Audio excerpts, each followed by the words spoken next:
Capítulo 2 A Criação. Pela palavra do Senhor foram feitos os céus, e todo o exército deles pelo espírito da sua boca. Porque falou, e tudo se fez. Mandou, e logo tudo apareceu. Lançou os fundamentos da terra, para que não vacile em tempo algum. Quando a terra saiu das mãos de seu Criador, era extraordinariamente bela. Variada era a sua superfície, contendo montanhas, colinas e planícies, entrecortadas por majestosos rios e formosos lagos. As colinas e montanhas, entretanto, não eram abruptas e escabrosas, tendo em grande quantidade tremendos despenhadeiros e medonhos abismos, como hoje elas são. As arestas agudas e áspera do pétreo arcabouço da terra estavam sepultadas por sob o solo fértil, que por toda parte produzia um pungente crescimento de vegetação.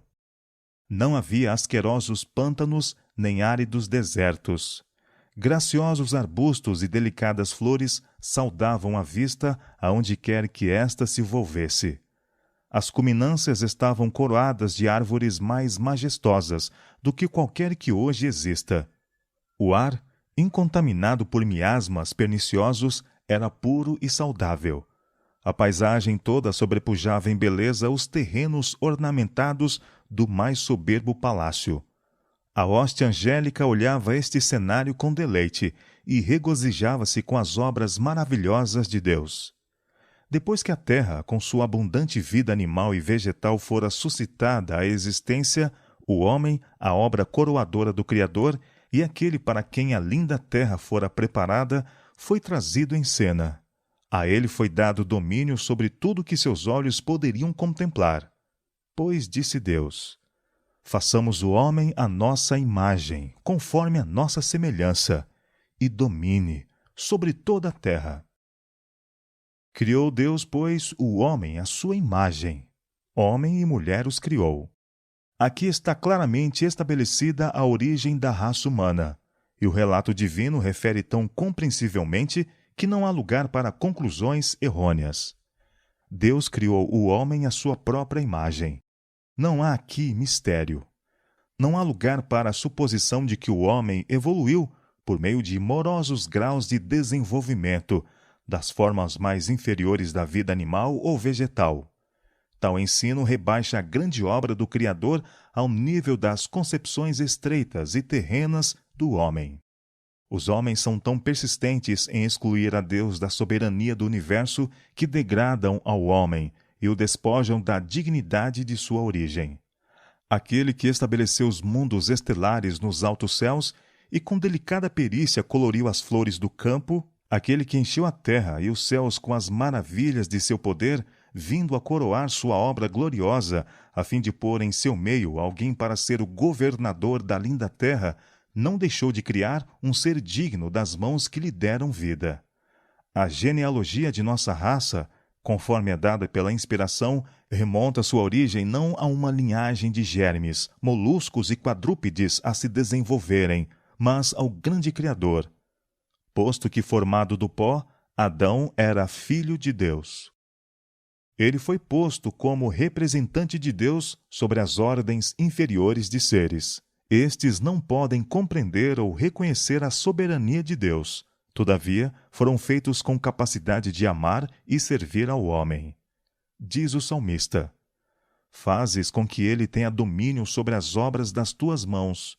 Tudo puseste debaixo de seus pés, os animais do campo, as aves do céu e tudo que passa pelas veredas dos mares. O homem deveria ter a imagem de Deus, tanto na aparência exterior como no caráter. Cristo somente é a expressa imagem do Pai, mas o homem foi formado à semelhança de Deus. Sua natureza estava em harmonia com a vontade de Deus. A mente era capaz de compreender as coisas divinas. As afeições eram puras. Os apetites e paixões estavam sob o domínio da razão. Ele era santo e feliz, tendo a imagem de Deus e estando em perfeita obediência à sua vontade. Ao sair o homem das mãos do Criador, era de elevada estatura e perfeita simetria. O rosto trazia a rubra coloração da saúde e resplendia com a luz da vida e com alegria. A altura de Adão era muito maior do que a dos homens que hoje habitam a terra. Eva era algo menor em estatura. Contudo, suas formas eram nobres e cheias de beleza. Esse casal, que não tinha pecados, não fazia uso de vestes artificiais. Estavam revestidos de uma cobertura de luz e glória, tal como a usam os anjos. Enquanto viveram em obediência a Deus, esta veste de luz continuou a envolvê-los. Depois da criação de Adão, toda criatura vivente foi trazida diante dele para receber seu nome. Ele viu que a cada um fora dada uma companheira, mas que entre eles não se achava adjutora que estivesse como diante dele. Entre todas as criaturas que Deus fez sobre a terra, não havia uma igual ao homem. E disse Deus: Não é bom que o homem esteja só. Far-lhe-ei uma adjutora que esteja como diante dele. O homem não foi feito para habitar na solidão. Ele deveria ser um ente social. Sem companhia, as belas cenas e deleitosas ocupações do Éden teriam deixado de proporcionar perfeita felicidade. Mesmo a comunhão com os anjos não poderia satisfazer seu desejo de simpatia e companhia. Ninguém havia da mesma natureza para amar e ser amado. O próprio Deus deu a Adão uma companheira, proveu-lhe uma adjutora, ajudadora esta que lhe correspondesse, a qual estava em condições de ser sua companheira e que poderia ser um com ele em amor e simpatia. Eva foi criada de uma costela tirada do lado de Adão, significando que não deveria dominar como a cabeça, nem ser pisada sob seus pés como se fosse inferior, mas estar ao seu lado como sua igual e ser amada e protegida por ele.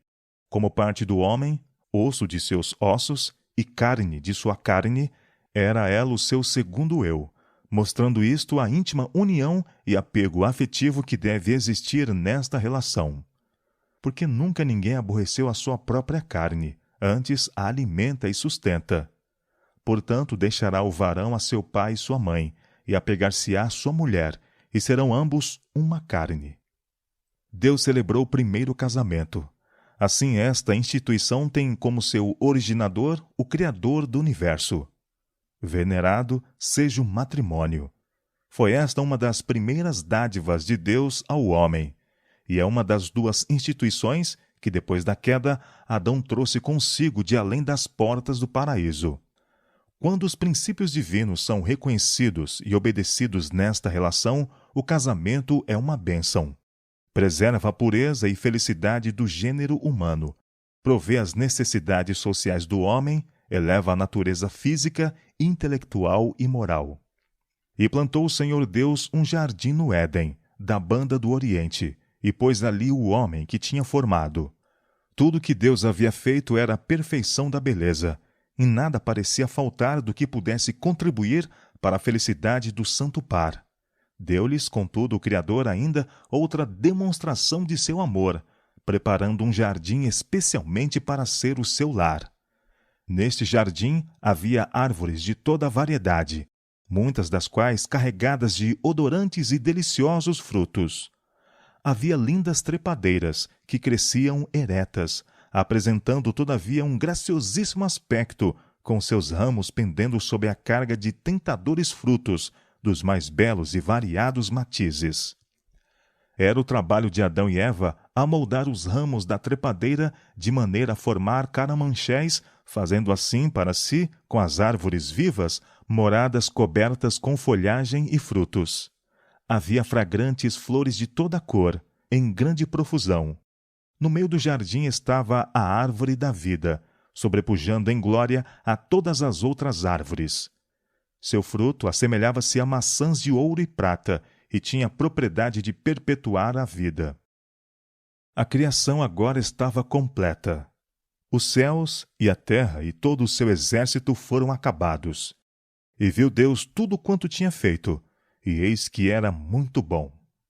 Gênesis capítulo 2, verso 1 e capítulo 1, verso 31. O Éden florescia sobre a terra. Adão e Eva tinham franco acesso à árvore da vida. Nenhuma mancha de pecado ou sombra de morte deslustrava a formosa criação. As estrelas da alva juntas alegremente cantavam, e todos os filhos de Deus rejubilavam. O grande Jeová lançara os fundamentos da terra, ornamentara o mundo inteiro nas galas da beleza e enchera-o de coisas úteis ao homem. Criara todas as maravilhas da terra e do mar. Em 6 dias a grande obra da criação se cumprira. E Deus descansou no 7º dia de toda a sua obra que tinha feito. E abençoou Deus o dia 7º e o santificou, porque nele descansou de toda a sua obra que Deus criara e fizera. Gênesis capítulo 2, versos 2 e 3. Deus olhou com satisfação para a obra de suas mãos. Tudo era perfeito, digno de seu autor divino. E ele descansou, não como alguém que estivesse cansado, mas satisfeito com os frutos de sua sabedoria e vontade, e com as manifestações de sua glória. Depois de repousar no 7º dia, Deus o santificou, ou pô-lo à parte, como dia de repouso para o homem. Seguindo o exemplo do Criador, deveria o homem repousar neste santo dia, a fim de que, ao olhar para o céu e para a terra, pudesse refletir na grande obra da criação de Deus.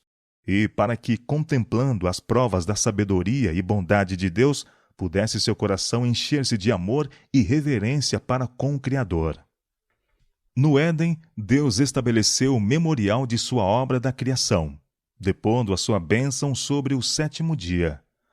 O sábado foi confiado a Adão, pai e representante de toda a família humana. Sua observância deveria ser um ato de grato reconhecimento por parte de todos os que morassem sobre a terra, de que Deus era seu Criador e legítimo soberano, de que eles eram a obra de suas mãos e súditos de sua autoridade. Assim, a instituição era inteiramente comemorativa e foi dada a toda a humanidade. Nada havia nela prefigurativo ou de aplicação restrita a qualquer povo.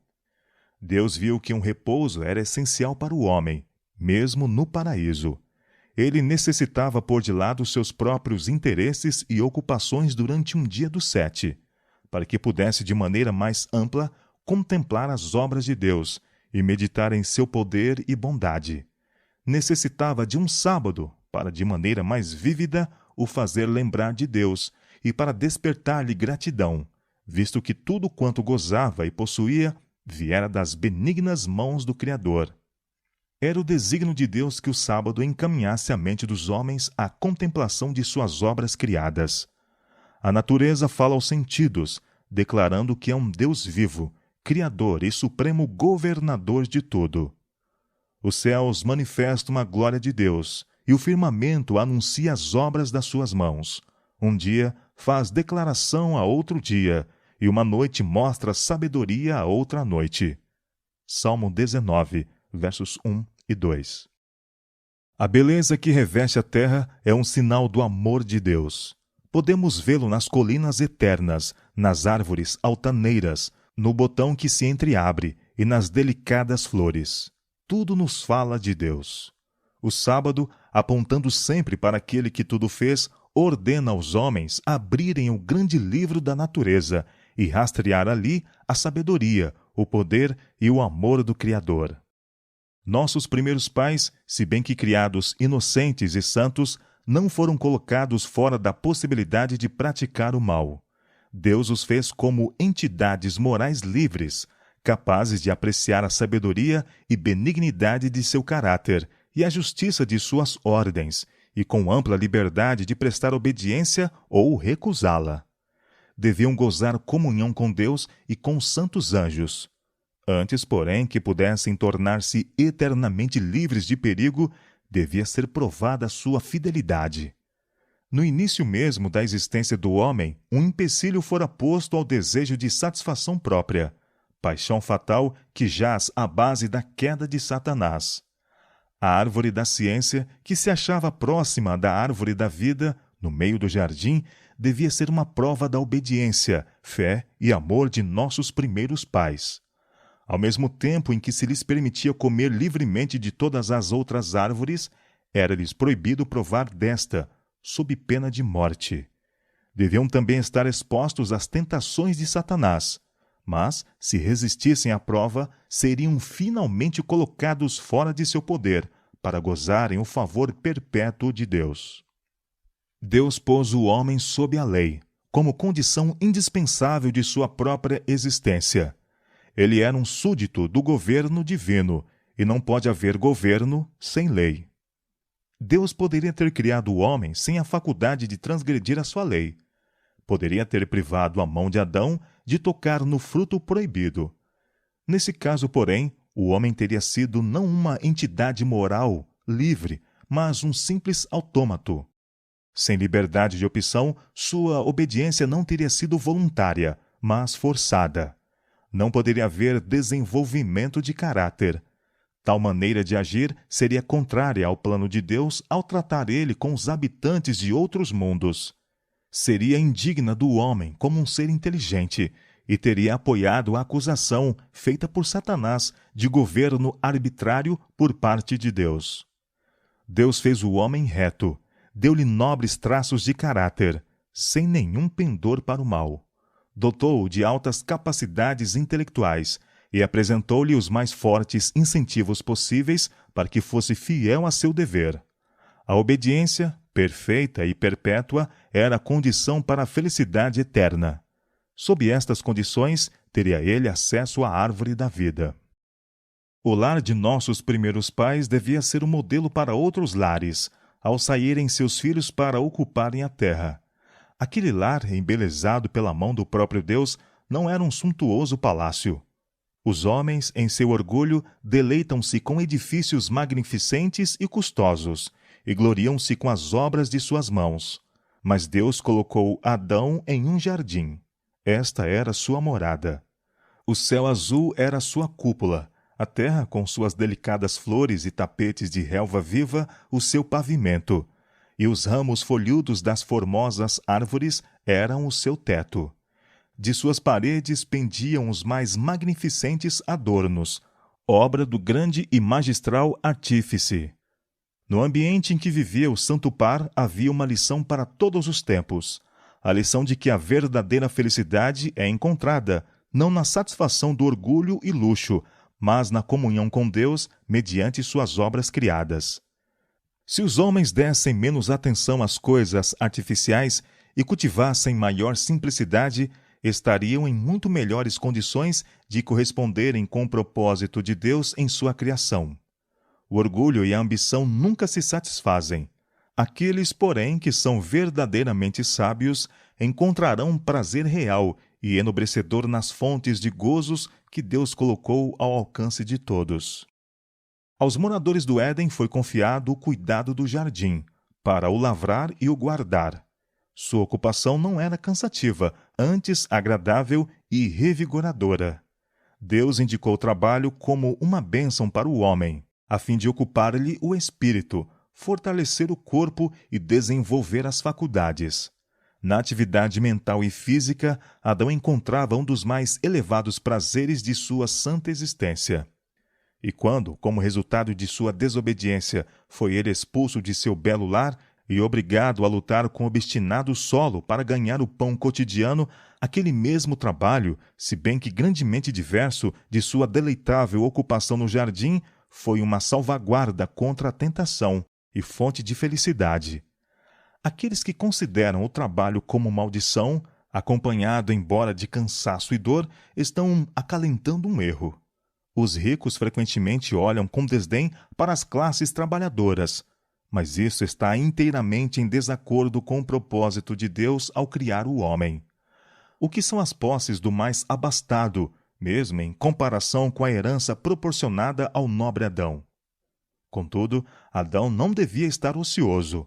Nosso Criador, que compreende o que é necessário para a felicidade do homem, designou a Adão o seu trabalho. A verdadeira alegria da vida é encontrada apenas pelos homens e mulheres do trabalho. Os anjos são diligentes obreiros, são ministros de Deus para os filhos dos homens. O Criador não preparou lugar algum para a prática estagnante da indolência. Enquanto permanecessem fiéis a Deus, Adão e sua companheira deveriam exercer governo sobre a terra. Deu-se-lhes domínio ilimitado sobre toda coisa vivente. O leão e o cordeiro brincavam pacificamente em redor deles, ou deitavam-se-lhes aos pés. Os ditosos pássaros esvoaçavam ao seu redor, sem temor. E ao acenderem seus alegres cantos em louvor ao Criador, Adão e Eva uniam-se a eles em ações de graças ao Pai e ao Filho. O santo par não era apenas filhos sob o cuidado paternal de Deus, mas estudantes a receberem instrução do Criador toda sabedoria. Eram visitados pelos anjos e concedia-se-lhes comunhão com seu Criador sem nenhum véu obscurecedor de permeio. Estavam cheios do vigor comunicado pela árvore da vida, e sua capacidade intelectual era apenas pouco menor do que a dos anjos. Os mistérios do universo visível, maravilhas daquele que é perfeito nos conhecimentos, conferiam-lhes uma fonte inesgotável de instrução e deleite. As leis e operações da natureza que têm incitado o estudo dos homens durante 6.000 anos estavam-lhes abertas à mente pelo infinito construtor e mantenedor de tudo. Entretinham conversa com a folha, com a flor e a árvore, aprendendo de cada uma os segredos de sua vida. Com cada criatura vivente, desde o poderoso Leviatã que folga entre as águas até o minúsculo inseto que flutua no raio solar, era Adão familiar. Havia dado a cada um o seu nome e conhecia a natureza e hábitos de todos. A glória de Deus nos céus, os mundos inumeráveis em suas ordenadas revoluções, o equilíbrio das grossas nuvens, os mistérios da luz e do som, do dia e da noite, tudo estava patente ao estudo de nossos primeiros pais. Em cada folha na floresta ou pedra nas montanhas, em cada estrela brilhante, na terra, no ar e no céu, estava escrito o nome de Deus. A ordem e a harmonia da criação falavam-lhes de sabedoria e poder infinitos. Estavam sempre a descobrir alguma atração que lhes enchia o coração de mais profundo amor e provocava novas expressões de gratidão. Enquanto permanecessem fiéis à lei divina, sua capacidade para saber, gozar e amar aumentaria continuamente. Estariam constantemente a adquirir novos tesouros de saber, a descobrir novas fontes de felicidade e a obter concepções cada vez mais claras do incomensurável, infalível amor de Deus.